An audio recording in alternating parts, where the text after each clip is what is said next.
Well, good afternoon, everyone. Welcome to the Human Services Technical Committee meeting, and I'm going to go ahead and call the meeting to order. Members should be aware that this meeting is being recorded and live streamed on YouTube as a way for members of the public to participate. Please keep that in mind as you comment.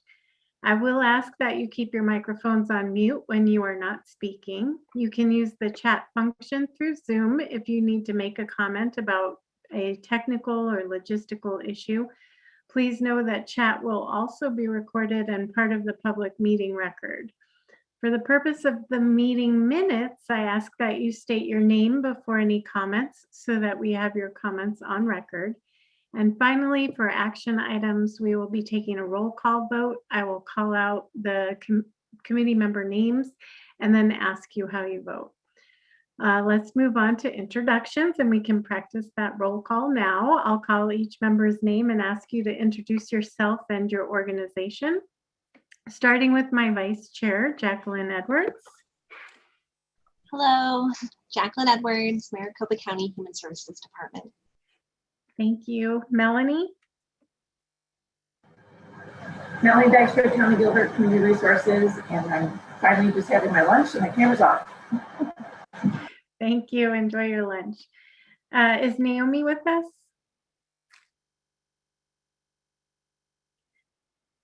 Autumn?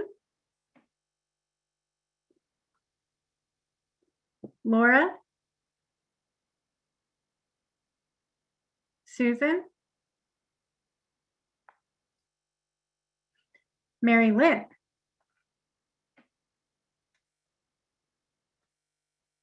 I thought Mary Lynn was here. I see her. I think she's just on mute.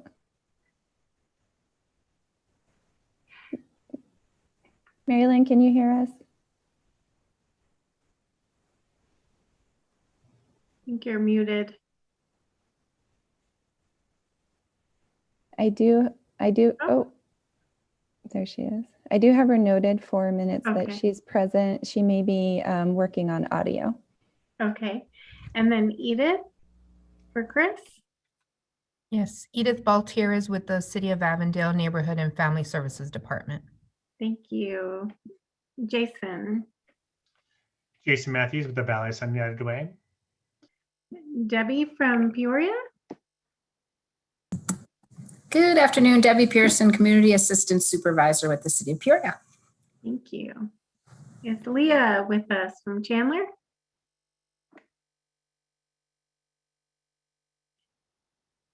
Cindy?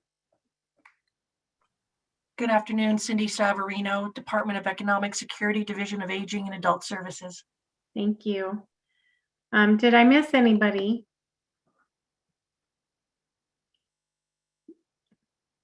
I would like to now introduce or ask that MAG staff introduce themselves, starting with Brandy.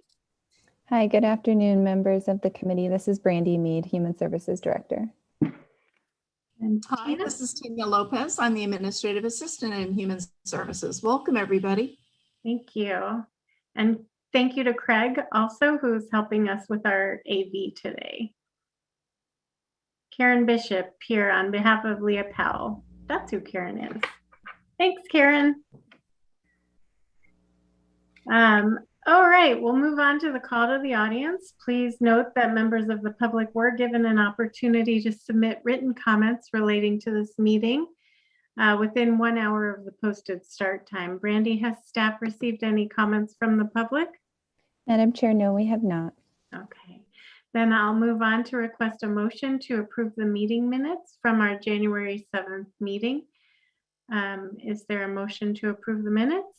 This is Jacqueline Edwards. I'll motion to approve the meeting minutes. Thank you. Is there a second? This is Debbie Jason. Pearson, seconds. Thank you, Debbie. Hi, Jason. So we'll do a roll call. We know Jacqueline approves. Melanie? All in favor? Aye. Okay. Mary Lynn? Did you get your audio figured out? Oh, I'm working on it. Oh, we can hear Okay. you. So you're good with approving the minutes? Yes. Thank you. Edith, Aye. Jason, Aye. let's see. Debbie already did. Cindy Aye. and Karen.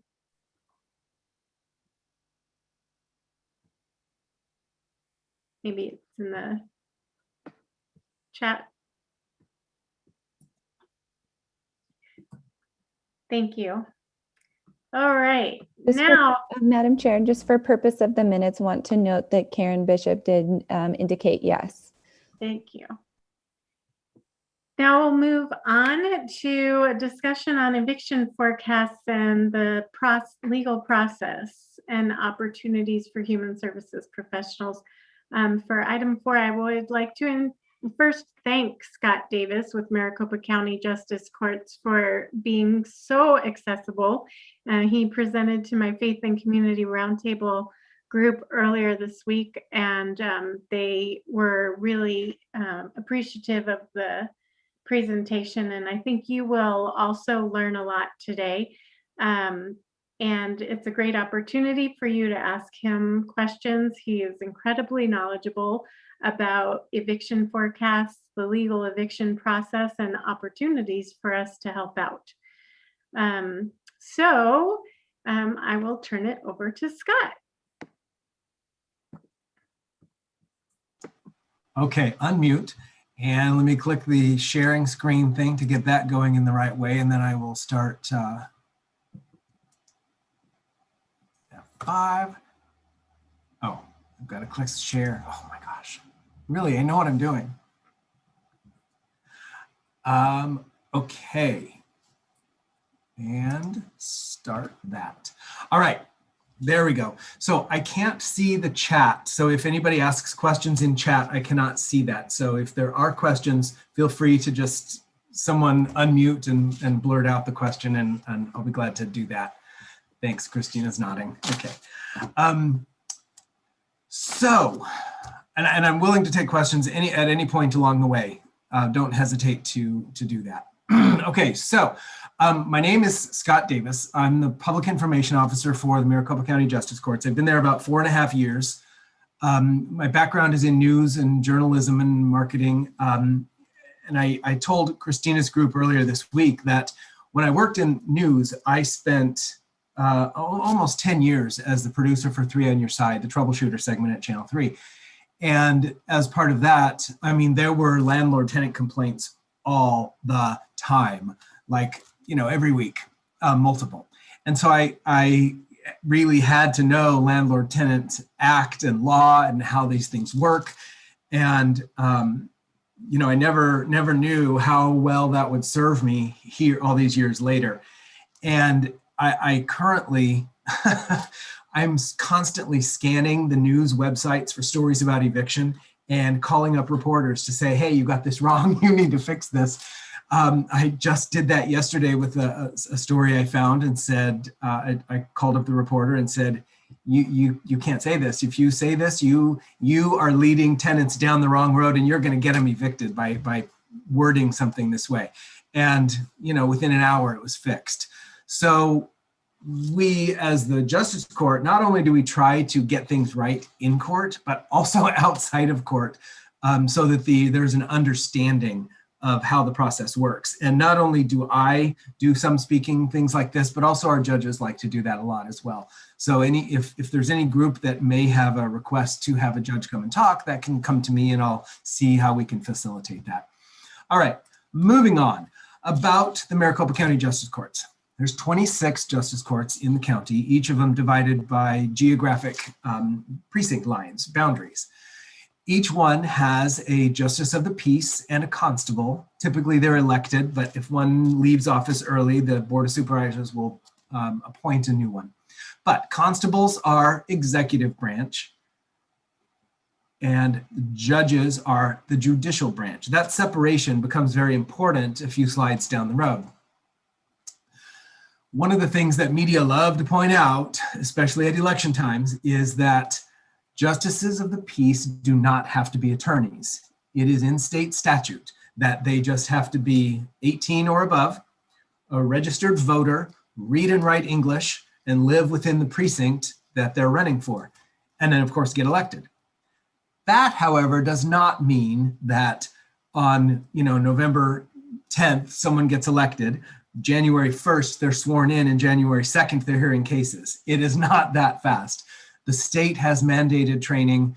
The justice courts have mandated training. We actually have a very, very robust training schedule for all new judges that lasts, it's probably 2 months before they are sitting on the bench. And even then, they have a mentor judge that's sitting with them, making sure that they're doing everything right. And it can be 6 months before we say, okay, we think you're ready to do this on your own. So there's a very long training process to make sure that our judges are doing what they're supposed to do, because A, we want to make sure we're getting it right. B, we don't want to have decisions overturned. And C, we don't want that media critique of how dare you put this person on the bench when they're not ready. So we don't do that. It's very controlled the way that happens. So case types, criminal misdemeanors. That's the bulk of things. Examples: speeding, DUI, some animal cruelty, DUIs, other traffic things without injuries. Juvenile cases such as underage drinking and tobacco. I have shoplifting on the list, but the adults do that as well. As far as civil lawsuits in our courts, there's debt, small claims cases, $3,500 and under, and civil lawsuits, neighbor versus neighbor type, which goes up to $10,000. Then there are protective orders and evictions, which most people do not think of as lawsuits, but they are. There's court paperwork, it's a plaintiff and a defendant. It's the same thing, it goes before a judge. These are lawsuits. So in fiscal 2019, in terms of case volume, we had 336,000 filings, 1/3 filings. Greater than 20%, about 22% of those are evictions. And that number has held pretty standard throughout the years until the pandemic hit, of course, which is why I have fiscal 2019 numbers there, because that's really the most recent year that we have accurate numbers. Our volume for 2020 was way, way, way down. And we don't know when that's going to come back, pandemic related. Certain things are slowly coming back, but we're still, I think in the last 9 months, I think we in the justice courts may have done 5 trials, if that, which is highly unusual. So, but that's an example of our filings. Evictions. They are complicated, even in non-pandemic times. It starts with a tenant who doesn't pay the rent, and then there's multiple options for all parties. State statutes govern evictions, Supreme Court rules, administrative orders. We follow those every day, every year for decades. And then, of course, with the pandemic, the governor's orders, federal orders, both from the CDC and the CARES Act. And then we've had to adapt best practices over and over as rules and things keep changing. We're actually on, I think, our best practice, the 8th amended version. I mean, it keeps changing almost by the month, depending on who decides to tell us what to do next. So it's constantly changing. You want to see the flow chart for how an eviction plays out? Okay, Christina's nodding and I see some smiles. So, all right, let's take a look at the flow chart. Again, it begins with the tenant who's not paying the rent. You're going to see green bubbles for a rule or statute, something that must happen in the eviction process. Blue bubbles are evictions. They're parties' options. The landlord or the tenant makes a decision at this point. Do I want to do A or B or C, D, E, F, or G? And then the orange bubbles are going to be outcomes based on those options. They're ending points of an eviction case. All right, still ready for the flow chart? All right, here we go. Arrows, bubbles, lots more arrows, lots more bubbles, convoluted, back and forth, all the way around this whole slide. I barely had enough room on the slide, and I could have added more.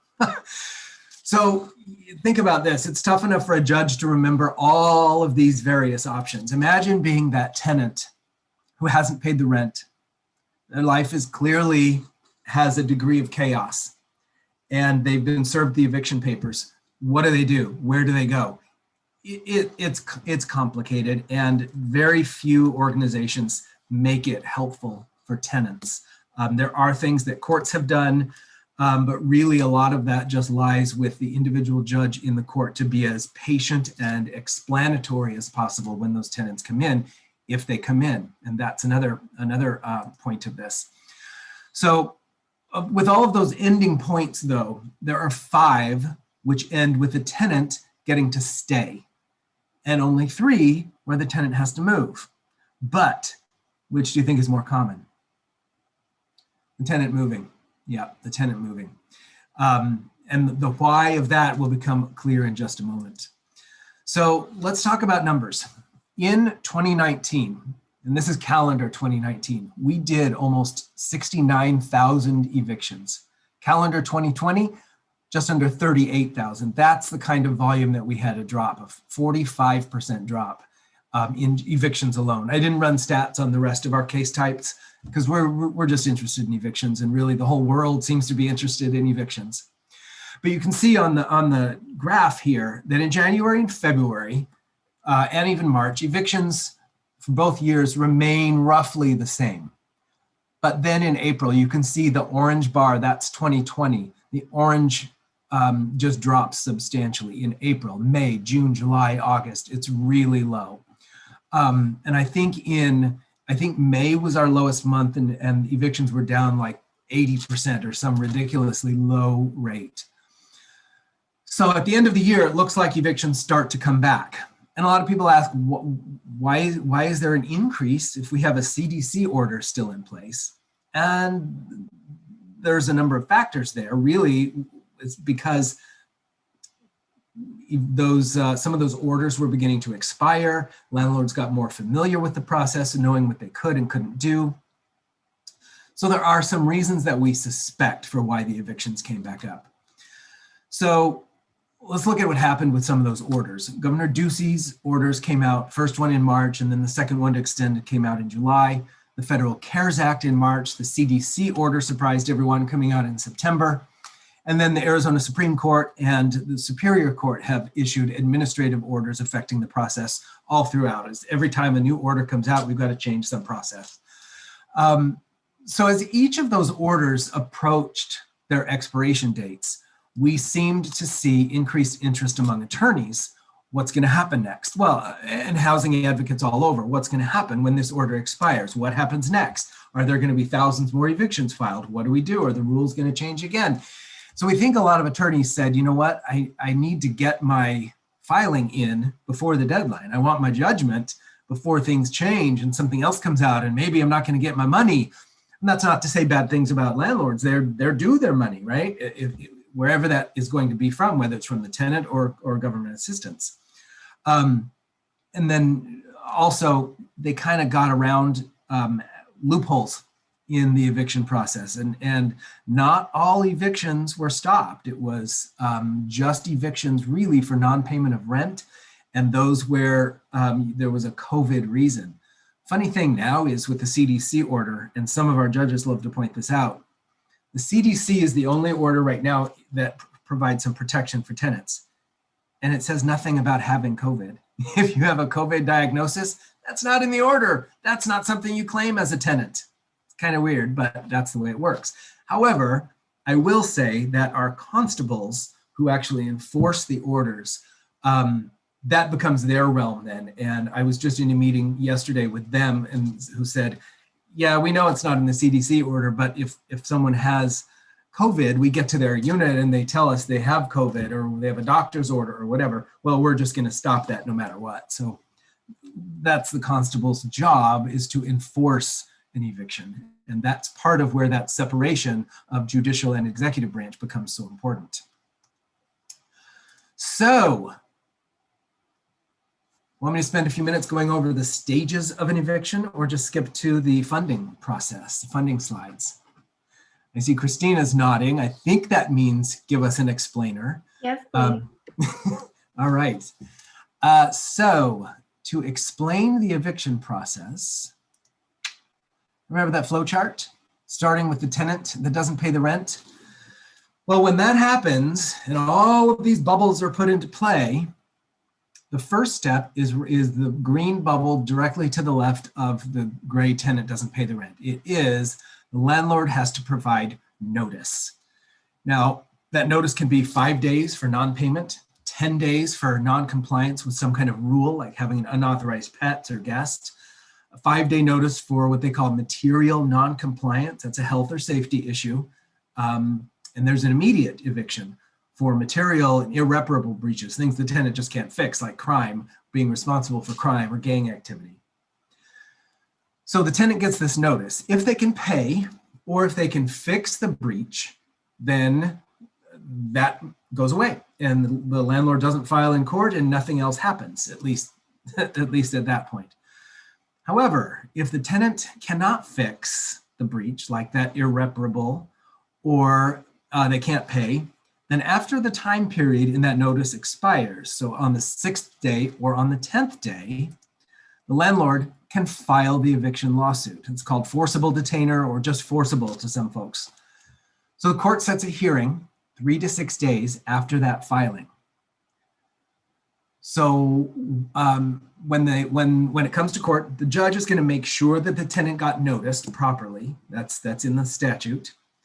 The tenant can file an answer to the eviction suit or not. They don't have to, but they can. They can do it in writing or they can do it orally when they come to court, if they come to court. And most tenants do not come to court.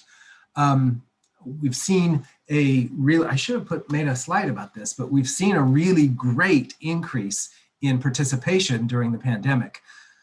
Because number one, there's this increased interest in evictions. 2, people want to hold on to their housing and not be out on the streets. So they're going to come to court and fight everything they can. But also we've made it really easy by doing everything telephonically. So our no-show rate, I think the last time I looked, had dropped to like 20% no-shows, which is outstanding. So when tenants come to court, most of the time they don't have an attorney, and most landlords do. It's just more efficient for a landlord to have an attorney. And why would a tenant have an attorney to come fight them in court? Number one, if they can't pay the rent, they can't pay the rent. No attorney's going to fix that. And the representation rates, I looked at those as well.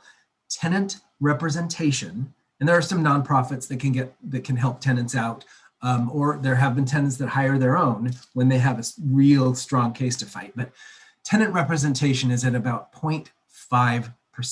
That's it.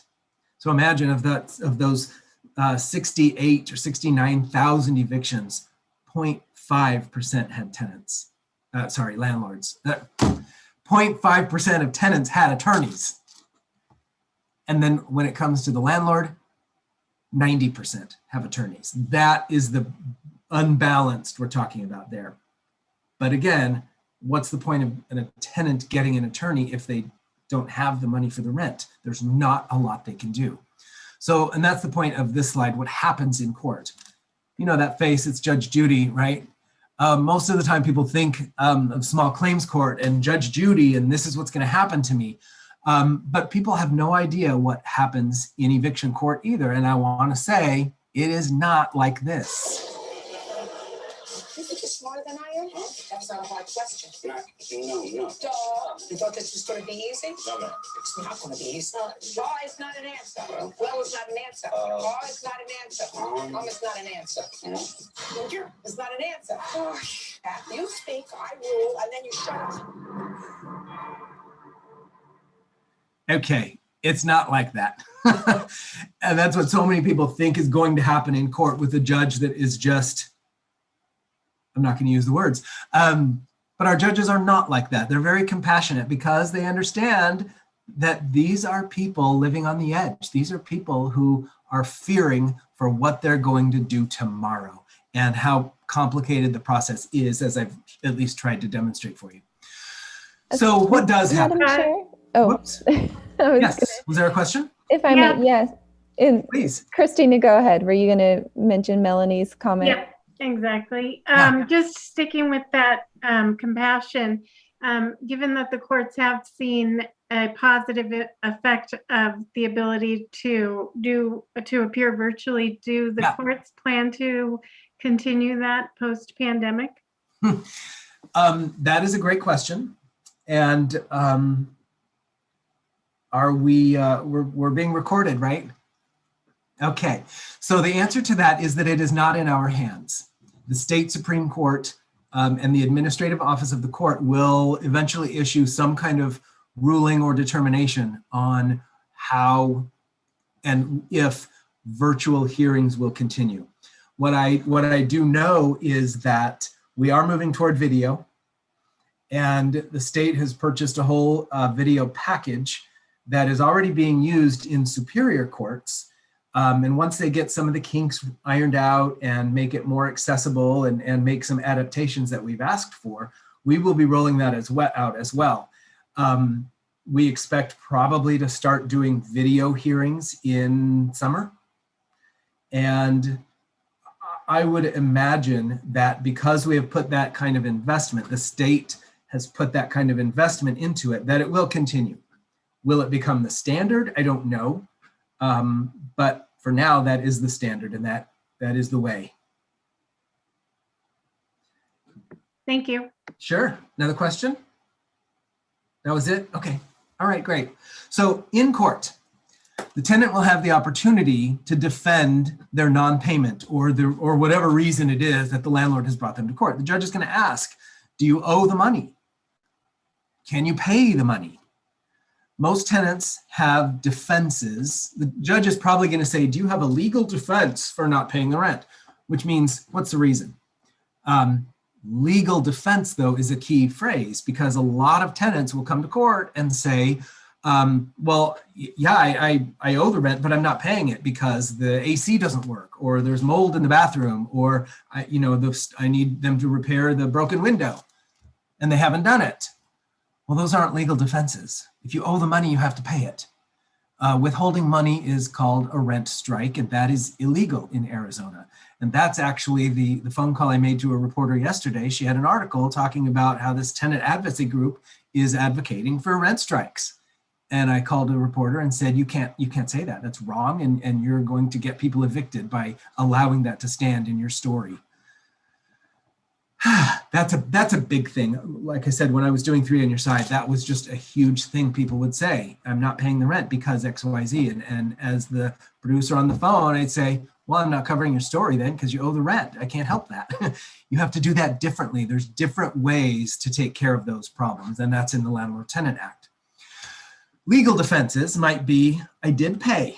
I paid on the portal, or I sent a, whatever kind of payment, and I don't know why they didn't recognize it, or I didn't receive proper payment that I didn't pay, that my payment didn't go through, or I have a message from them saying don't pay X, Y, Z. Those are legal defenses. If those legal defenses are successful, the case will most likely be dismissed.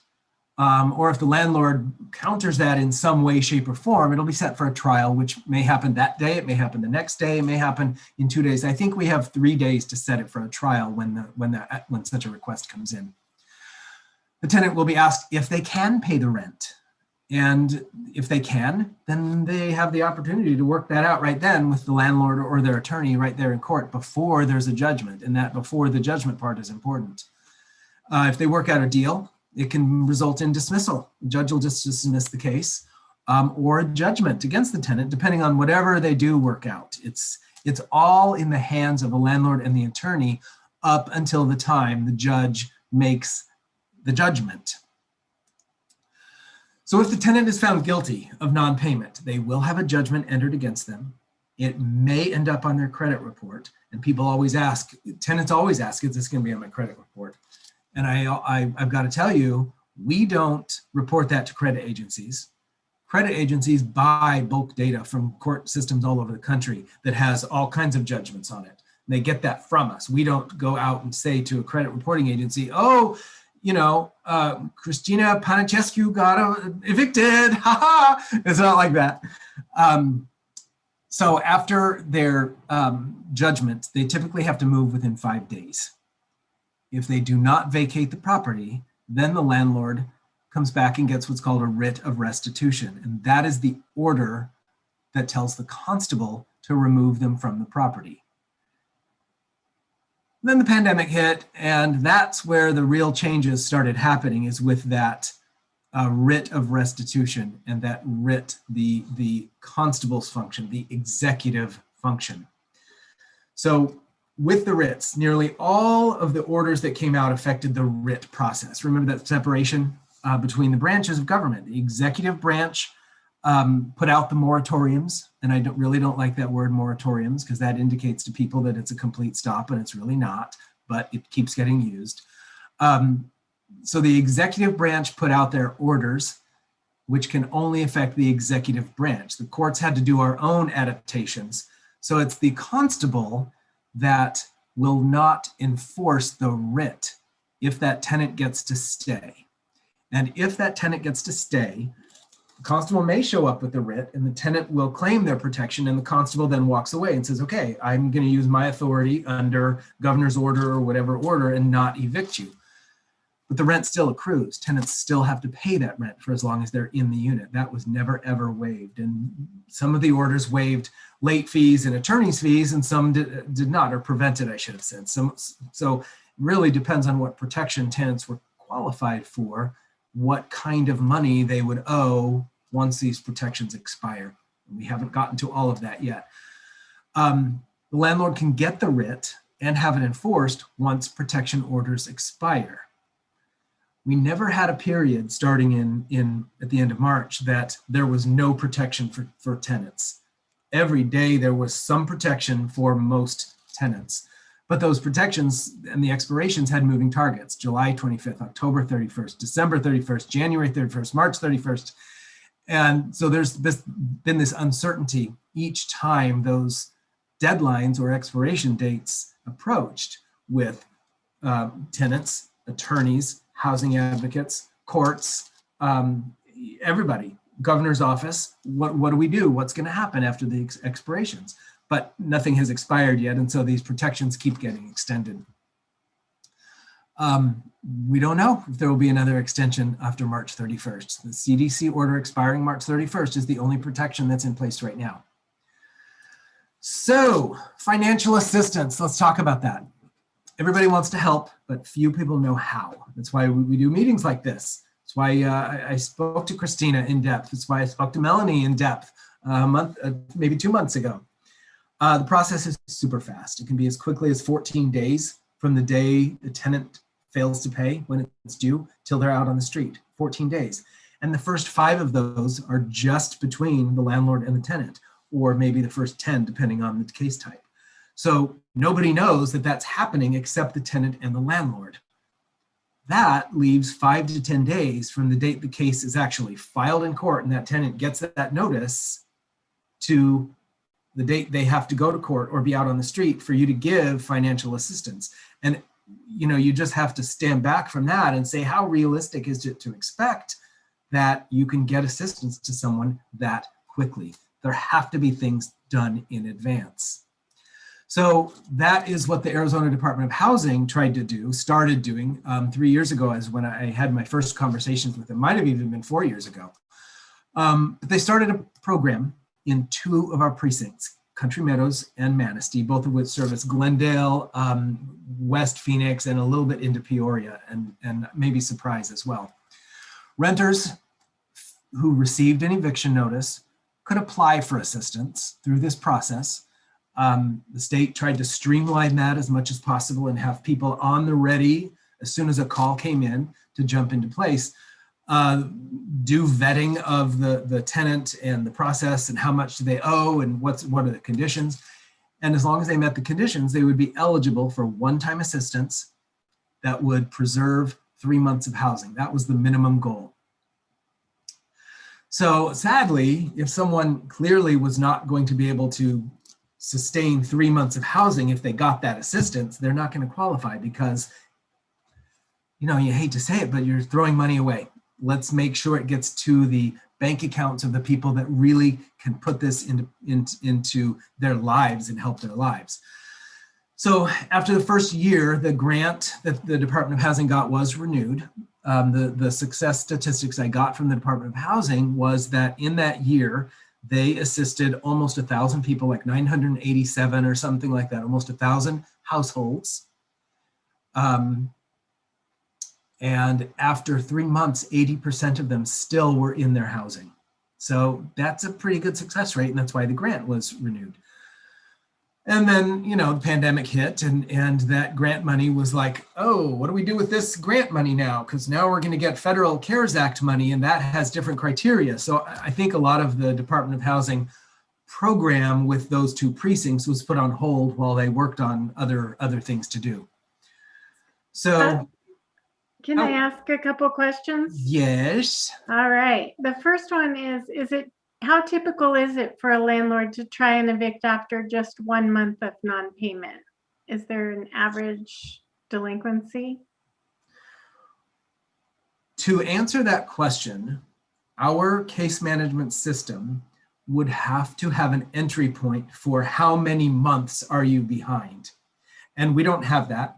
What we have is an entry point for how much money is owed. So we don't know if that is 1 month or 5 months. Certainly you can look at the amount and say, oh, it's $5,000. That can't be 1 month unless you got a really great place. So we don't have that. Through the course of the pandemic, as part of the research and things that I do, keeping up on statistics, I have literally read thousands of cases, and thousands of them are just 1 month. Yeah, people will evict. A lot of that depends on the landlord. A lot of it depends on the tenant. I mean, are they a tenant that has a chronic late problem? I have seen this. I mean, I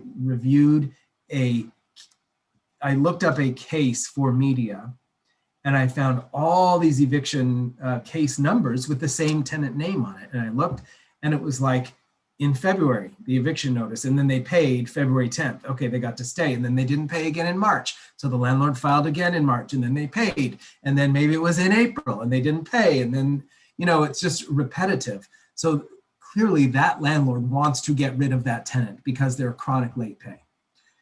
You will certainly have tenants that are great tenants. When I rented an apartment, my wife and I rented an apartment for 1.5 years when we first got married. And I think once we forgot to pay, we were late. You know what? I didn't get an eviction notice because we paid, we were good tenants. We always paid our rent. So a landlord is not going to want to evict that kind of a tenant. So those are some of the factors that go into how soon does the landlord want to evict, right? And how did Glendale become aware of the renters in need? Were the courts notifying them, or? There was talk about that. What Glendale ended up doing is, for starters, they started putting notes in the water bills that went out to certain zip codes to say, hey, this program is available. Set this aside if you're having a problem. There was talk about doing outreach to the bigger complexes and landlord groups that, you know, big ownership groups that own multiple complexes, to let them know this program is available. Yeah, we're gonna provide money to pay tenants rent. That helps you pay your own bills, you know? So those 2 methods are what I am aware of that they attempted.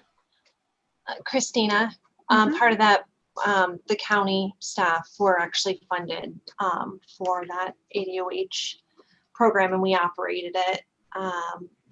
You know, supposed to be considered like long-term case management, and much of it was just based on other referrals over to us. There's such a, well, we're in a different point now, right? But such a huge need and so little amount of funds for all of those who need it. So, I mean, historically, programs aren't really promoted. Yeah, because there's just not enough money to go around. So you're the first person that has commented back about the ADOH program that actually knew about it or had some knowledge of how it was working, which is great because I talk about this from time to time. So I got to ask, is my characterization on track? I mean, I worked with them to figure out how they could get the money and how, you know, how they would target people, but did I get it right? Yeah, I think you did get it right, Scott. You did a good job. Yeah, I think we had questions of which areas were being targeted and why they, were using justice court data for it. But you know, there were definitely limitations on it. I mean, limitations on all of these types of programs, but what would happen is, just like you were saying, if they couldn't meet something, we couldn't even enroll them in the program to get them going. And so I felt from what we were seeing on the data on our end, that by the time we were making more of a significant impact, like longer term impact on families, it's kind of just like you said, the pandemic hit, and we were like, is this going to go on? Is this not going to go on? And didn't really know. And pretty much it was nope. It's not like a last minute no. It's not going to happen from the state side, which, you know, I guess, you know, understandable, because trying to deal with everybody else crisis at hand. But that even though we have such a huge crisis right now, it's always been there, and it will always be there. And it's really how we move families and individuals, right, away from crisis and long-term sustainability.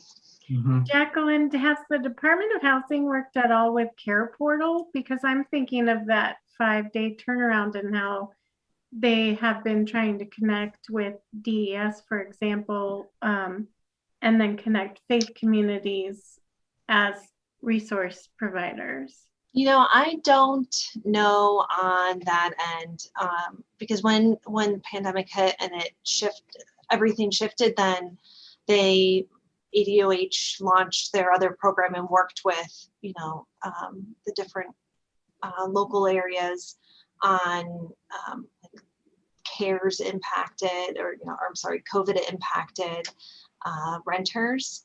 Mm-hmm. And they had their own portal, and now DES is outside of Maricopa County. DES is going to be operating, you know, another rental program instead of ADOH. So it's kind of, I think they both kind of work in semi-separate worlds. And then, you know, based on other direction that they receive from the governor's office, you know, how they kind of come together. Well, and that kind of leads, I mean, that is exactly where we're at in this slide presentation, is who is trying to help. You know, I talked about the Department of Housing. I have spoken to people at Access. I have spoken to someone else at DES. Different cities, Phoenix, Glendale, like it says there, Tempe, Gilbert. I've had conversations with all of these folks. Nonprofit agencies, community legal services, Chicanos por la Causa, etc. Universities, U of A, ASU are researching evictions. Princeton, Harvard, Stanford, they're all researching evictions. And you may have, you may be aware of evictionlab.org that is done by Princeton University. I like to say that it's a good tool, but it's not the be all end all, because not all of their data, it doesn't cover the whole country. They do get data from us, but they haven't put it all, mapped it out on their map. Map it on their map. Great way to put that, Scott. Anyway, so there are tons of different people that want to help. They all come down to one common starting point. We've already talked about that. It is data. I always say we use it to make decisions on all kinds of things, from how many cases to schedule per hour, how many eviction cases per hour, to how many we can get through in a day, how many staff people each court should have, even the precinct boundaries. We're in a process right now to see about changing our precinct boundaries because of an imbalance in how many cases, the caseload different precincts have. Even how much money a justice of the peace should make is based on data. So with that, every month, each of those agencies gets a big data dump from me. It's got details on thousands of cases filed in that previous month. In January, we had 3,200, something like that, just a little over 3,000 evictions filed throughout our 26 courts. So those cases are all here on this spreadsheet. There's 24 data points for each one: name, address, case number, court number, plaintiff name, defendant name, all of these things, even emails and phone numbers, if we have them, which is very rare. So that data is our starting point and your starting point. So how that data is available, we can talk about. When it's available, we can talk about. What you can do with it, what more we can provide, we can talk about. We have some limitations, but I always want to find ways to work around those, if you know what I mean. And that is it. Got any more questions? And here's my contact information, email address, cell phone number.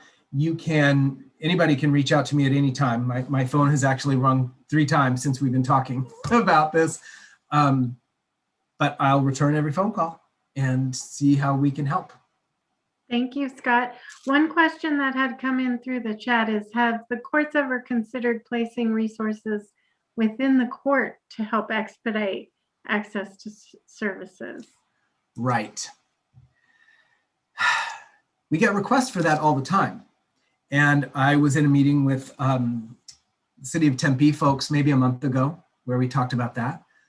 The Arizona Supreme Court, there's a division called the Administrative Office of the Courts, the AOC. That, again, is the administrative arm for all courts in the state. They give us lots of rules to follow and procedures for our staff and rules and guidelines for judges and how we cannot stray from those. And some of those guidelines are very specific about how and what we can say and do and provide at the court locations, whether that is by words that our clerks can use or materials that we may hand out. It is not as simple as walking into your local bookstore and saying, hey, can you hand out our flyer for our book club that we're doing? It's not, we have some restrictions on those things that we can do. I have a little more freedom with our court's Facebook page. That's a little hint. And I hope to have more freedom with our website in the next year. We're embarking on a process to redo our entire website. It hasn't been changed in like 15 years and it's time. So I hope to have more control over that at the end of this year. Thank you. All right, well, I'd like to open the floor to any questions that you all have for Scott or any comments, discussion points.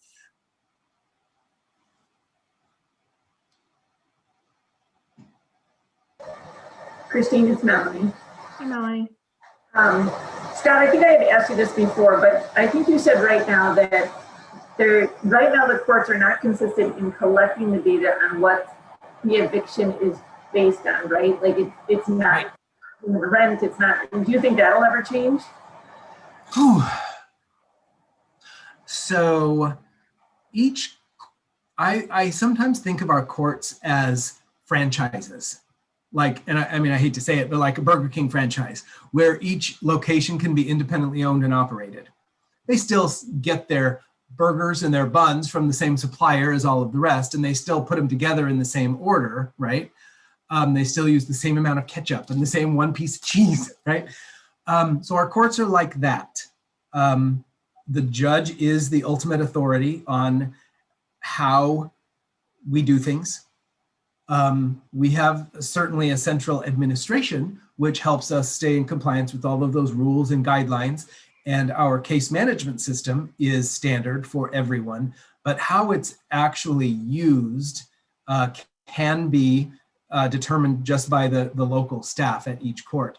I used to have a court manager who would teach case processing to all their clerks. And one of her major points was, hey, there's 17 ways to get to Christown. And as long as you get there and don't cause an accident, you're good. But you can go down Bethany Home, or you can go up 19th Avenue, or you can go down the freeway. There's all these different ways to do that. So we can provide the method to be consistent and hope that it happens. I have one more question just for clarification, because it sounded like on your flowchart that there really aren't that many defenses in terms of really you either pay or you didn't. And so you really can't come with anything else to court. So besides not, like, is there any other like justifiable defense, that a person would come to court with? Sure. So there is I'll call it a list of appropriate legal defenses that tenants can use. I do not have a slide on that, and I do not have them all memorized in my head because they're going to be so varied depending on situations. There are places you can get that though, and I'll talk about that in just a second. But the overriding thing, I think, is that if a tenant owes money, and we're going to talk non-pandemic situation right now. If a tenant owes back rent, if they come to court and they can't pay, it's a pretty sure thing that they will have an eviction judgment entered against them, because that's what they're being brought to court for. You didn't pay. Is that a fact that you didn't pay? Yes. What choice does the judge have? The Arizona Rules of Procedure for Eviction Actions, RPEA, it's the rule book on evictions, tells a judge exactly what they have to do in each situation. There's not discretion, and that's another tenant fallacy. There's not a lot of discretion that a judge can say, well, I feel bad for you, or yeah, you had that medical problem, so you didn't pay. Well, we'll give you another month. That's not a judge's option. And so when the tenant has not paid, the options are very few for the judge for what they can do. And most of those options do lead to the eviction judgment. Now, the Arizona Landlord Tenant Act does explain in very legal and legislative terms how a tenant can provide a legal defense. To help with that process, I sat on a work group 2 years ago at that AOC, Administrative Office of the Courts, put it together at the Supreme Court, to come up with a whole series of help videos and legal FAQs and information sheets that help tenants and landlords as well. It helps both sides. But they're really short 2 to 3 minute videos that are animated and voiced, explaining what happens in court. What do I do if my landlord serves me an eviction notice? What are my options? All kinds of things. And I think there's one on, my AC doesn't work. What do I do about that? So we came up with a really one landing page for English and one landing page for Spanish, where people can go and get that assistance in those easy to read and easy to watch videos. So I'll tell you that right now. I should have made a slide about that. If you want to write this down, it's azcourts.gov/eviction is the English page, or /desalojo is the Spanish page. That's the Spanish word for eviction, DESALOJO. So azcourts.gov/eviction or /desalojo. And that's really a great starting point. We launched those, it's been about 1.5 years, and trying to do outreach and that with media and other groups. Things happen all the time, and then a pandemic happens and everything goes out the window, and yeah. So did that answer your question well enough, Melanie? Yes, I will definitely look at the website as well. I appreciate that. Okay. Thank you. Any other questions or comments regarding Scott's presentation? I just want to say thank you, Scott, for coming and presenting to us, and your thoroughness and great presentation. Thank you for doing this. Well, of course. I mean, and if you know what, if you think there's parts of that presentation that are unnecessary, let me know. I'll change it for the next time I do it. It's a great presentation. Thank you very much. Well, thank you all, and have a great day. And I hope you are able to come up with some solutions that are workable that make you all feel good about that. Thanks, Scott. All right, take care. Bye. Okay, well, thank you all for your attention to Scott's presentation. I hope you learned as much as I have learned from him. And if nothing else, you have him as a contact now as well. He's been very accessible. So Moving on to item 5, a review and debrief of the SSBG funding allocation process. At our last meeting, we made the fiscal year 22 funding allocation recommendations to move through the MAG committee process for approval. So I'd like to ask Brandy to provide an update on where we are with the approval process, and then invite Lloyd Asado, am I saying that right? From the Arizona Department of Economic Security to introduce himself and to respond to any questions the committee members may have about the state's process. Lloyd, thank you for being here today. My pleasure. And thank you. Brandy, were you going to go? Sure. Thank you, Madam Chair, members of the committee. I appreciate you, Lloyd, for joining us today as well. Just briefly to give an update on where we are with the process. The MAG Management Committee met yesterday and did take action to recommend approval to the MAG Regional Council, which will be meeting on February 24th. So the recommendation is moving through the process. There were not any questions or public comment about those allocation recommendations. So it's moving through. We'll be getting the final recommendations to DES once that passes Regional Council. Hopefully anticipated that it will pass on February 24th. And then I did reach out to Lloyd and invited him to join us today. He's our new representative at DES in terms of the SSBG funding allocation process, is running the state process. And I know that the committee has asked for, to meet you, since you're our new representative, to kind of learn from you, Lloyd, about how the process works, how we might be able to, from our perspective, better understand the process so that we're making well-informed funding allocation recommendations moving forward. So I'll turn it over to you and happy to answer any questions that anyone else has about the process. Thank you, Brandy. Again, this is Lloyd Asado. I am the Enterprise Grants Manager at DES. I'm part of the Division of Financial Operations. I'm in the Accounting Administration. Most of you know Rod, and I think I've met some of you maybe 2 Novembers ago at one of the technical service meetings. So it's great to see you again, Brandy and others.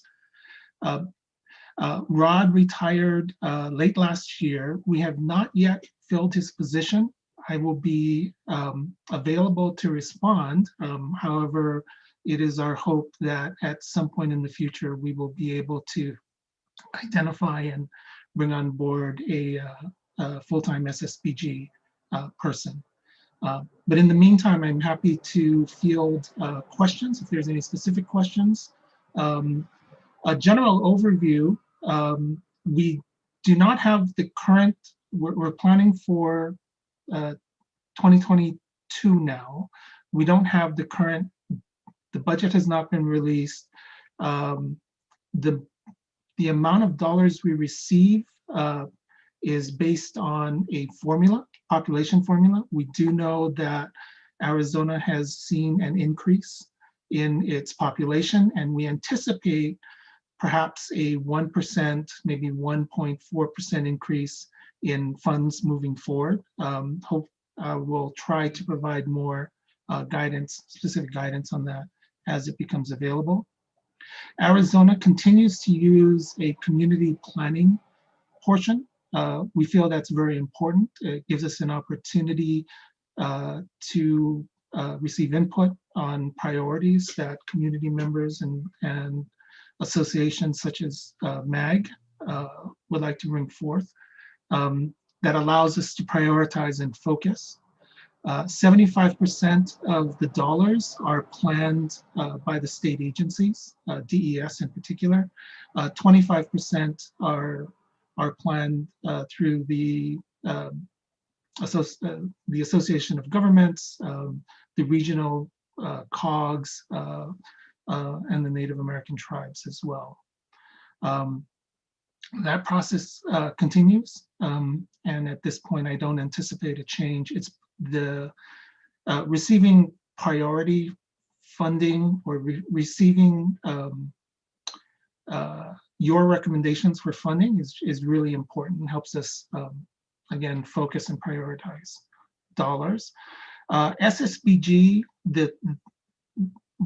is part of a larger pot of funding that DES uses to provide various services. SSBG, along with TANF funding, temporary assistance for needy families, some TANF monies are brought in as well as appropriations from the legislature. And so that entire pot of money is used to provide these various services. Let me stop there. I think there was some questions on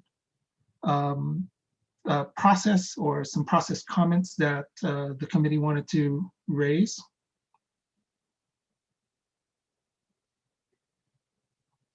Brandy or Christina, was that correct? Madam Chair, I can start, and then I'm sure there may be other committee members that have questions as well. Yes, I think it looks like Susan does have it. Okay, Susan, why don't you go ahead and then I can chime in. Thank you, Brandy. Madam Chair, Lloyd, nice to meet you virtually. I'm Susan Hallett with the City of Phoenix. And one of the questions that I have is, we have, so it's great to be able to receive the recommendations and have an outline of, you know, the different service types and the amounts. I think one of the questions that we've had is, where are those allocations being contracted to? So who are the vendors, who are the providers that are delivering that service? And then even to go one layer deeper, you know, what kind of outcomes are we seeing? So this group would love to be able to make informed, you know, smart decisions about where that money is allocated, but all we get is the service type and the allocation. So could you walk us through maybe some, you know, maybe how DES comes to the recommendations, and then maybe if there's an opportunity for us to be able to play a more you know, critical role, or not critical, but just a more helpful role. I understand. It's hard to, so I remember this was brought up, was it the November 2019 meeting that I attended? I understand this has been an ongoing, and then an appropriate inquiry as to how the funds are being contracted and used. It's difficult to answer that question. And the reason why it's difficult is because of how the total amount of dollars are being directed. In addition to the SSBG dollars, 25% of which is guided by community input, we receive TANF dollars and other appropriations. It is likely that SSBG for, let's say, home delivered meals or congregate meals, SSBG does provide a portion of that dollars. I can tell you the portion of that, which contractor received what percentage of that and how much they've received, specifically with SSBG dollars, is difficult for us to unwind at this point. The question about outcomes is important. We measure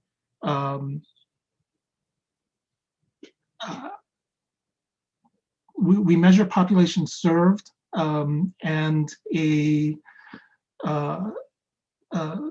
bang for the buck calculation for that. Beyond that, are we seeing longer term outcomes of reduced hunger? Are we seeing longer term outcomes of you know, moving to successful employment? That is not something that we are currently tracking, but certainly has been in discussions, is something that I'm interested in understanding as well. So I can tell you how many people we've served, congregate meals, the amount of money per person that was expended. Whether that led to improved health outcomes or some sort of stability is not data that out of my office we're able to track. Can I ask a follow-up question on that? Sure. So you had said earlier that SSBG is a portion of funds that are funding programs. So is that what's causing the difficulty in figuring out the impact of SSBG? Because you can answer SSBG dollars and where they're going from a purely accounting point of view, dollars in, dollars out, but not as much from a programmatic point of view. Is that what I understand you to be saying? No, I'm sorry. Let me try to clarify that a bit more. The way I was looking at it, and I think the frame that I was using to respond was when we look at categories of service, SSBG makes up part of that funding. So that for congregate meals, for example, but other dollars are added onto that as well.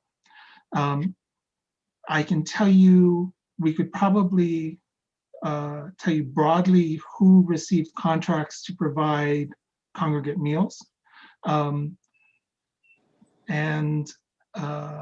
It would be difficult to say that this contractor received X amount of SSBG dollars, this contractor received X amount of dollars, because they are not budgeted individually that way.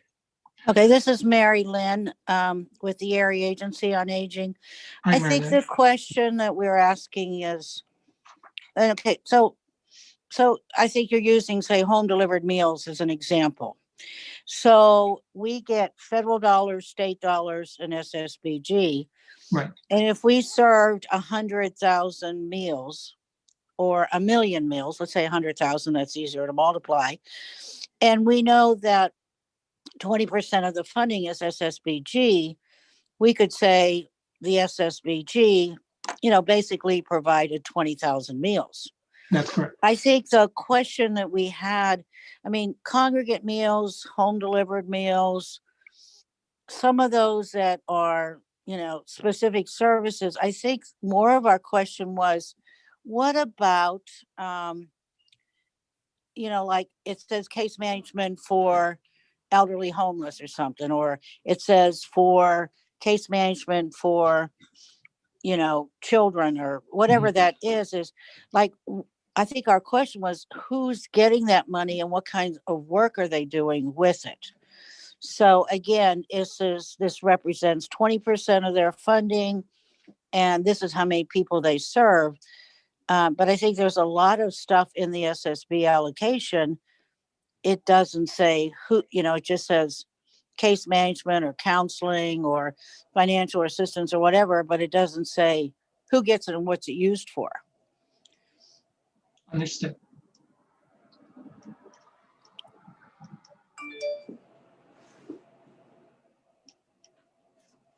So that's all I had to say.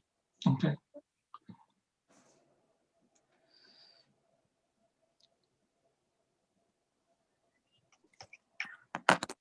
I'm not able to answer that now, but if I could provide a written response, hopefully for your next committee meeting, I'll endeavor to do that. Yeah, no, that's good. I think it's just that when we're seeing where is the priority funding would be, who's actually getting it? What are they doing with it?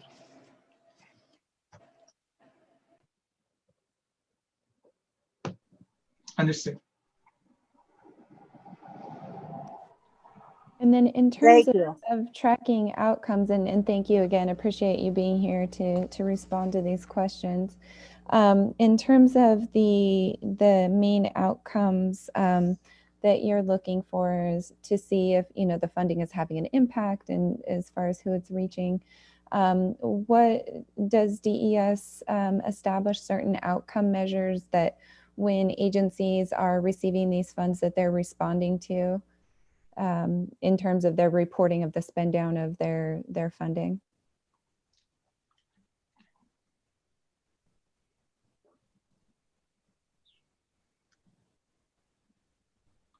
That I do not know, but I can find out. Great, thank you so much. Yeah, and it would seem to me as though if DES is allocating funds, then there's a contract in place. That's correct. Most contracts have some element of performance metrics. That is true. Yeah. Both financial and output performance, yes. Lloyd, there is a request in the chat. Are you able to send us the process that you use to have agencies apply for funding support? And if there is a contract and the scope of work and performance measures, that is what that looks like? For each of the service categories within SSBG? Melanie, do you want to elaborate on your request? Sure. So I think like what I was looking for is, I know, again, a lot of us run kind of similar nonprofit funding processes. So I'm just curious if you could even outline for us, like, what does it take for one of these organizations to receive the funding from DES? Like, you know, do you have an open time period that they're, you know, that they apply? What does your application look like? You know, how do you vet who's receiving the funds, and then what your expectations are from them once they receive funds? Because I'm guessing it's somewhat standardized. I mean, it might be a little different over categories, but, you know, I fund, you know, up to 30 different organizations. They all serve different populations doing different things. And yes, create a specific scope of work kind of for each of them. But in essence, they're all required to send me a quarterly report of residents served, you know, and then challenges, outcomes, and how they have made it towards their status of contract objectives. So I'm just curious if that's something similar, because I think that's what we were looking at, is when we look to do this and assist with this funding parameters, we just don't have a lot of background knowledge on the organizations specifically that are receiving the funds, and if this is the area of support that it's most needed and why. So I think understanding more of your processes would help us, you know, understand, you know, what our role is within this as well, and just knowing how you get to these organizations to start with. I understand.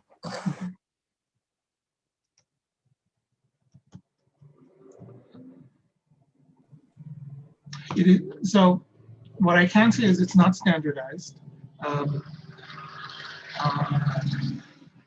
DES has a number of divisions.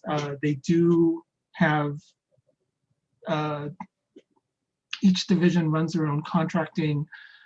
We are, as well as the grant making, we are looking at ways to better standardize that, and looking at opportunities to measure broader outcomes as well. So in general, let me provide you, it might not be, here's how DES does it, but a matrix of how different contractors or subgrantees receive their dollars. Is it competitive, is non-competitive, and reporting. It is,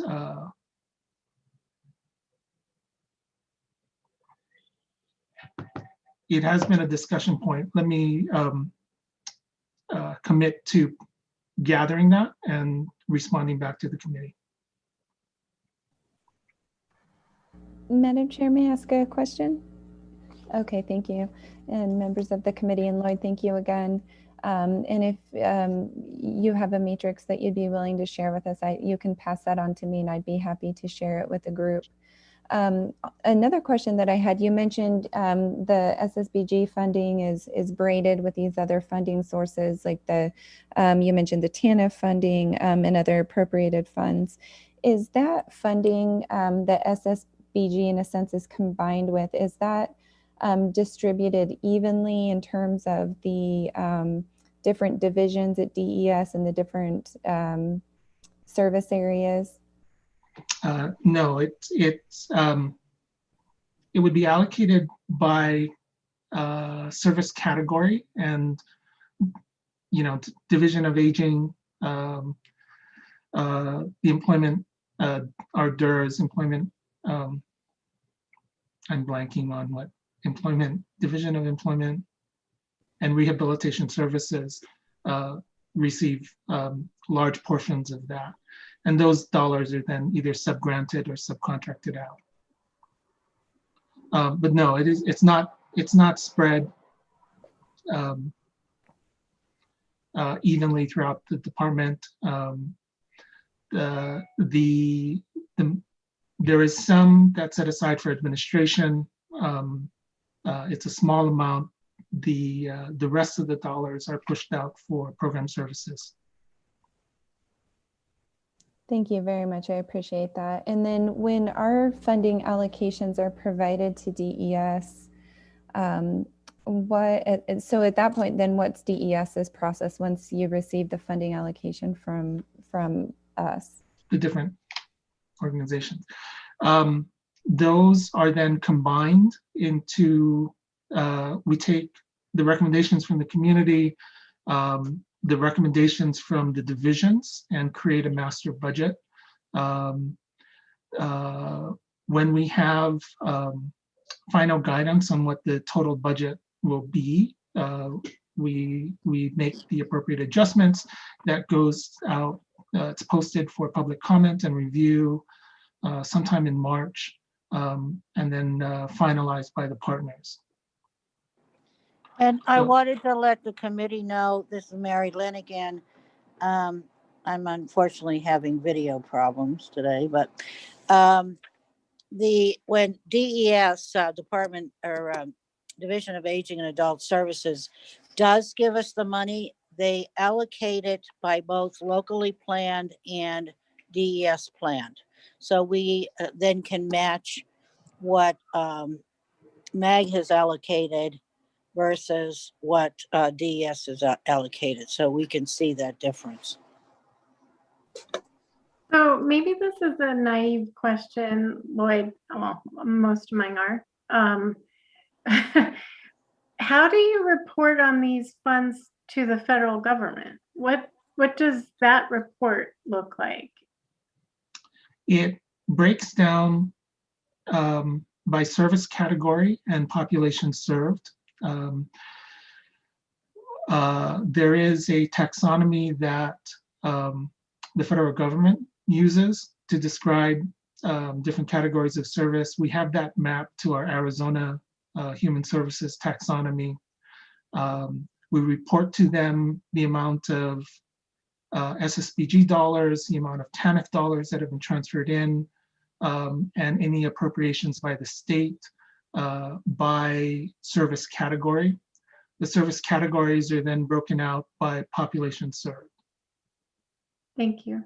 And I can send you copies of the most recent, was it 2020 report? We'll have that posted, but it has been submitted as well. Thank you so much.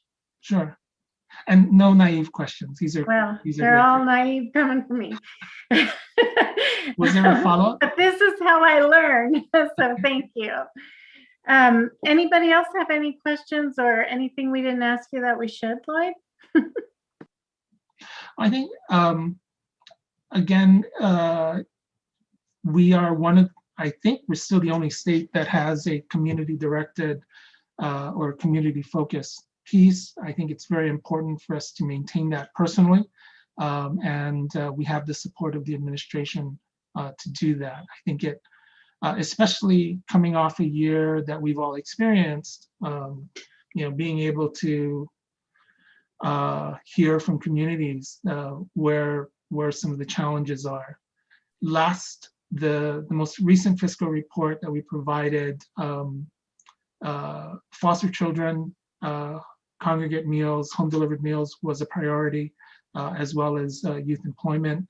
That continues to be a priority from the governor's office, and we will, I think our allocations reflect that. I don't have all of the recommendations from the divisions yet, but I imagine that employment and housing and training will continue to be a priority as we move forward. Brandy, this is Laura. Can I ask just a quick question? Hi, Laura. Hi. Mr. Sato, any word from Capital that there's any chance? I don't think anybody's looked at SSBG in forever.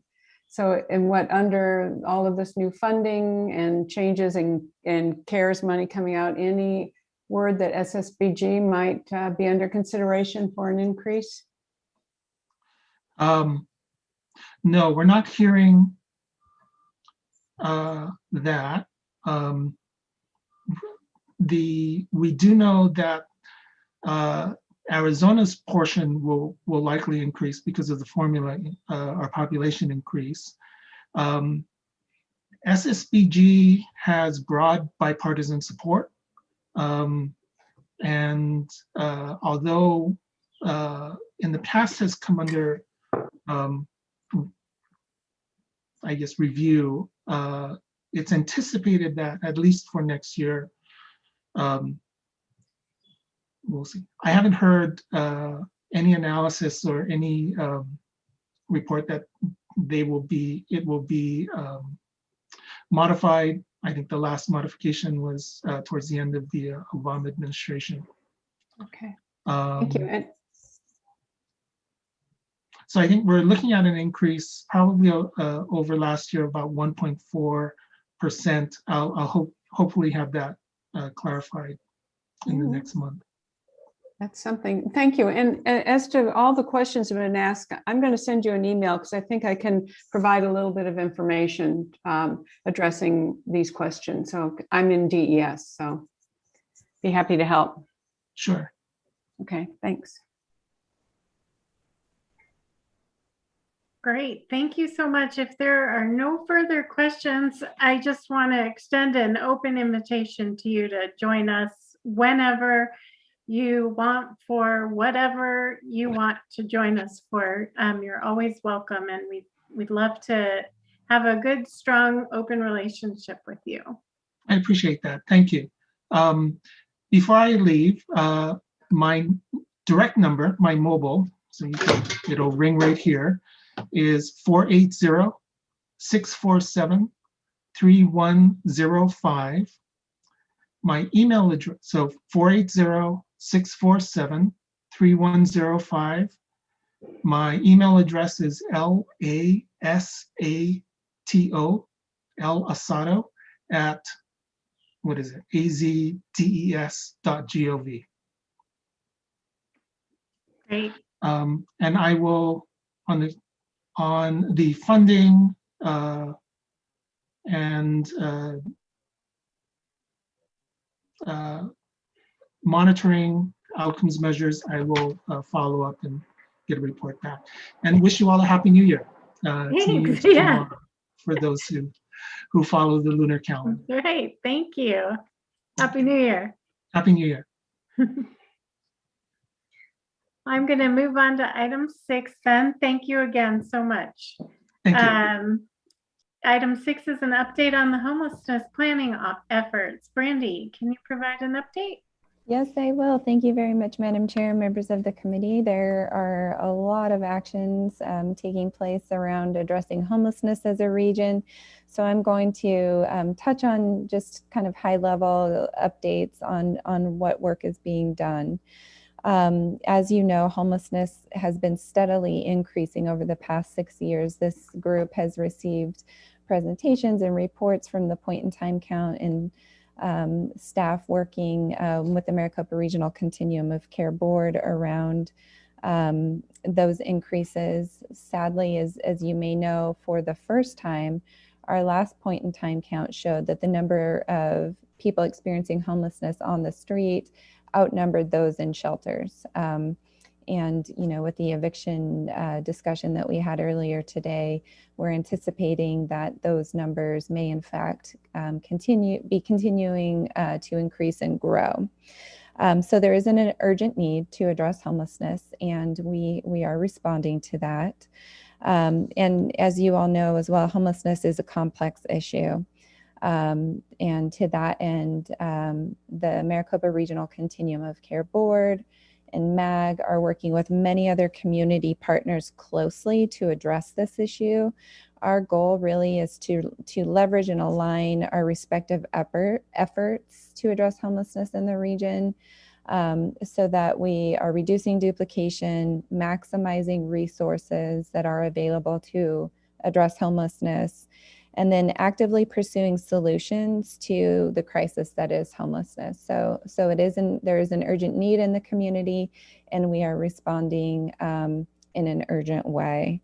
So just wanted to give you a snapshot of the work that is being done now, and really a lot of this work has just been started since November of last year. So it's fairly new efforts that I'm sharing with you today, in addition to ongoing work that has been done by our regional partners and with the Maricopa Regional Continuum of Care. But recent efforts include a national research on effective practices in addressing homelessness, an inventory of those national best practices with in-depth briefs about what those national best practices are. We're putting that information together. We have also developed an inventory of local strategies that are already in place by cities and towns. Many that are in the meeting today have provided information on those local strategies that are currently in place to address homelessness. We've conducted key informant interviews to learn about challenges and needs that stakeholders are experiencing, and have also begun a series of outreach forums to hear from the community about what the needs are, where the gaps are, and solutions that should be considered. So current work underway includes that portfolio of regional best practice strategies. So we are going to be combining that national best practice strategy report with what's being done locally, and creating, I'll call it a menu of options that we will be presenting through the approval process, and be presenting to cities and towns that will be options that cities, towns, community partners can consider to implement across the region. We're also conducting a study on citing considerations that should be considered when developing shelter, housing, and services. So we'll be sharing that information. We're working with our regional analytics division very closely at MAG on developing an asset map of housing and services and needs that exist across the region. So we're looking at different phases of that asset map, one being an interactive asset map. We're also talking about, with different layers of this, some being public facing and some being internal to help with decision making, in terms of really diving in and looking at data and developing dashboards to help us make those data-driven decisions. I mentioned the regional forums that we're holding. So we have already held a nonprofit CEOs forum to collect input. We've held a frontline staff forum and have another frontline staff forum planned. There are also forums around housing, the business community, faith-based, healthcare, and then we're looking at other ways to get input from our major stakeholders as well. Compiling best practices on the role law enforcement plays when engaging with people experiencing homelessness. So you may have seen a survey or aware of a survey that went out recently to collect information from our law enforcement partners about what those best practices are. And then the Maricopa Regional Continuum of Care Board is also at the same time engaging in strategy sessions with the goal to really kind of shift their focus on policy decision making with regard to homelessness. So in addition to that, we have a data priorities and plan that recently went through our data subcommittee and the Continuum of Care committee this week. That will be presented to the board with input from cities and towns as well. And we also have a racial equity plan that has been developed, and looking at all of this through a racial equity lens is very important. So that plan will be going, went through the committee for recommended approval and will be going through the Maricopa Regional Board later this month. So that'll be a key aspect of this work moving forward as well. I will stop there. So we're also working with a regional collaborative to address homelessness or to end homelessness. So we're working very closely with 6 regional partners. Wanted to mention those partners, the ASU Action Nexus, Valley of the Sun United Way, Vitalist Health Foundation, Maricopa County, Arizona Housing Coalition, and then MAG has staff as a part of that as well. So a lot of work is underway, and we'll be sharing that as it's being developed, and hoping to have a plan in place, looking at the May-June timeframe for really having that menu of options and that plan, that action plan in place. Thank you, Brandy. Are there any questions for Brandy? No. Okay, then if it's okay, I'm going to go ahead and skip item 7 for the sake of time, but at our next meeting, perhaps if you could, let's talk between now and then, and we'll figure out how to work it all together. Thank you. Sounds good to me. I do want to give all of our members a chance to share any updates, best practices, collaboration opportunities, in a quick Zoom around the room. So I'll go ahead and call on you by name. And if you have anything to share, please do. If you don't, you can just pass. Melanie, what's going on in Gilbert? So recently, as with many, I've seen a lot of us on different meetings. We're working through the allocation of the new ERA funds. So Gilbert received $7.7 million for the rent and eviction assistance. So that's been kind of the hot topic lately, is to get contracts out, work with our CAP office, things like that. So that's kind of been the main thing. We did just wrapping up our nonprofit funding process, but we also rolled in our CDBG CD3 funds, which is 1.1 million. So kind of working through all those applications and doing that. And third, and I don't know if I mentioned to this group, I'm actually going to ultimately be moving into a new position. So we are hiring for mine right now. I'm going to focus a little bit more on volunteerism in Gilbert, both internally and externally. So that'll be fun. I may still actually be part of this group. I don't know. I haven't really worked out all those details. But we're also just right now, finished our recruitment and we'll be starting interviews for my position within a week or so. So congratulations. That's a big shift. It will be definitely a new chapter. So I hope that's exciting for you. Yes, but yeah, when we get someone on board, definitely bring them to this group and introduce, and we'll see again who ends up filling the role. A lot of details still to go, but obviously I have a lot of my hands in a lot of pots right now. So we'll have to be finishing up a lot of things. So great. Thank you. Mary Lynn. Yeah, we're just doing more of the same, so I will pass. Okay. Edith. I'm just going to piggyback off of Melanie, and we are anticipating a large amount or large allocation of funds in March for rental and utility assistance. So we're working really hard to get all our processes in place and our staff trained, and then just getting used to our new building, our new resource center, and getting all the ins and outs of conference rooms and technology, and we have all our divisions together now. So our senior services, our resource center, our admin staff are all under one building. And so trying to figure out all the logistics of centralizing all of our, like our front desk. And so we're just enjoying it very much, not complaining. Yeah, no, that's awesome. I'd love to come for a tour when it's appropriate. Let me know. Yes, most definitely. Thank you. Debbie? Oh, same old, but I do have to show off a little bit. I don't even know. I was part of the planning. It happened in like 72 hours, but we have vaccines going on right now at the community center for 75 and older. It's crazy.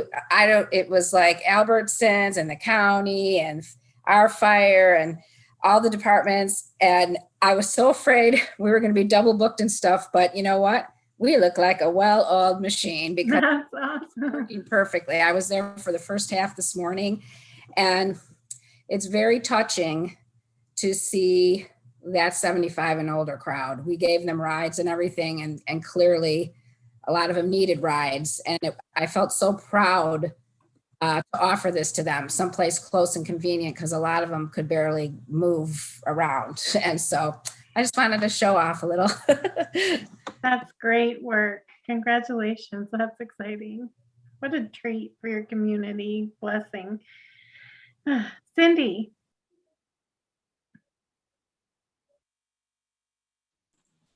I think Cindy had to, in the chat, she says she had to step out for another meeting. Oh, I missed that one. Thanks. Sorry. Karen.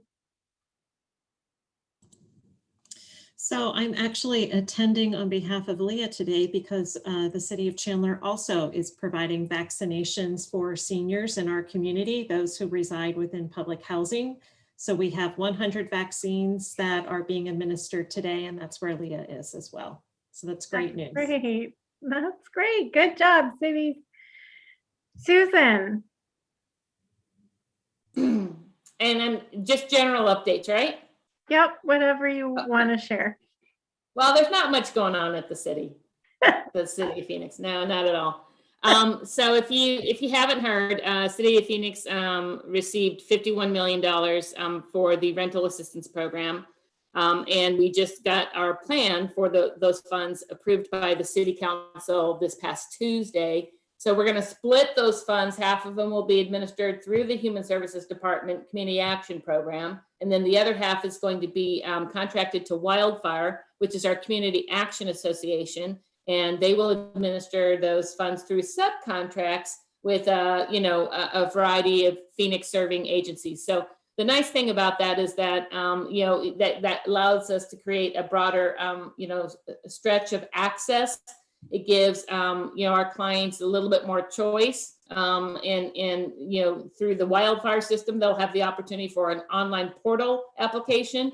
And through the City of Phoenix, they'll continue to call our central intake line and have a live person to talk to and ask questions about the application process and documents. So we are looking to go live no later than March 8th with that program. So that's our big news. And then similar to many others, we are in the process of working with Maricopa County Department of Public Health regarding vaccination sites as well, through our family service centers, our senior centers, and our community centers. So I suspect we'll be busy with that kind of activity. And then the only other thing that I wanted to share is, we weren't sure if we were going to be able to get our VITA program up and running this year. VITA got kind of cut short last year because when COVID hit, it was all of a sudden everybody had to, leave their buildings and, race for home and all that kind of stuff. And this year, it's hard during a pandemic to continue to engage and mobilize a volunteer workforce. But credit to these volunteers. They have a passion around, doing taxes. I mean, it's not my gig, but, they have a passion around this. And so we were able to launch our VITA program this week. And we are doing a drop-off pickup kind of experience so that we don't have people actually coming into buildings and sitting down where people are congregating, but we do have scheduled appointments. And so we've got, I want to say 12, 13 sites that are, up and running. So I'm really, really excited to continue that. City of Phoenix has single-handedly returned over $100 million to the Phoenix community through our VITA efforts. So we're real proud to keep that program going. Thanks. Thank you. I'm a big fan of the VITA program also for exactly that reason. And because the education factor, I didn't know before my relationship with them that when you go to those free tax preparation places and they give you a prepaid card or whatever, you lose a cut of your tax refund. And so it's kind of siphoning it off. So it's helpful to have a safe place to refer people to. Great. Well, thank you, everyone. City of Goodyear is going to be entitlement for CDBG for the first time in this coming program year, 21. And so we are working on our original con plan policies and our annual plan. And we expect to have our documents available for public comment April 1st. We'll be doing a work session with our council on, I want to say March 22nd, because they wanted to be able to have input in the priorities that make it into the plan. So we'll be discussing that with them, sharing a preview of the con plan, if you will, on the 22nd, and then making it available for public comment on April 1st. So that's exciting for us. Any future, did I miss anyone who wants to make an announcement? Because I can't read and see your faces at the same time.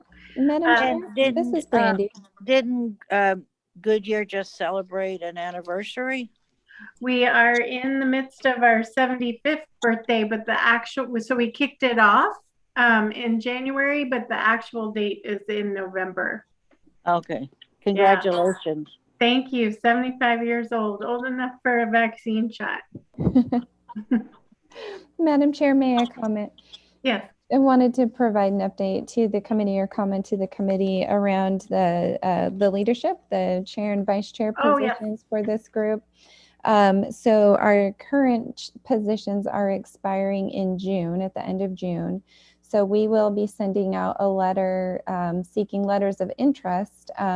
How it works is that the vice chair would ascend to the chair position.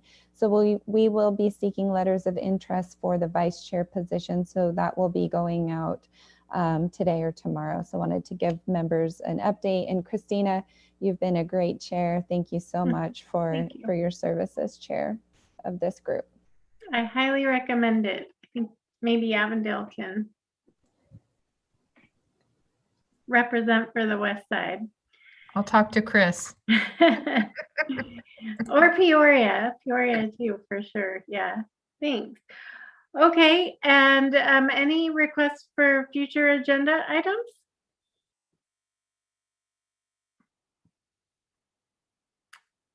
Anything that came to mind after our lightning round?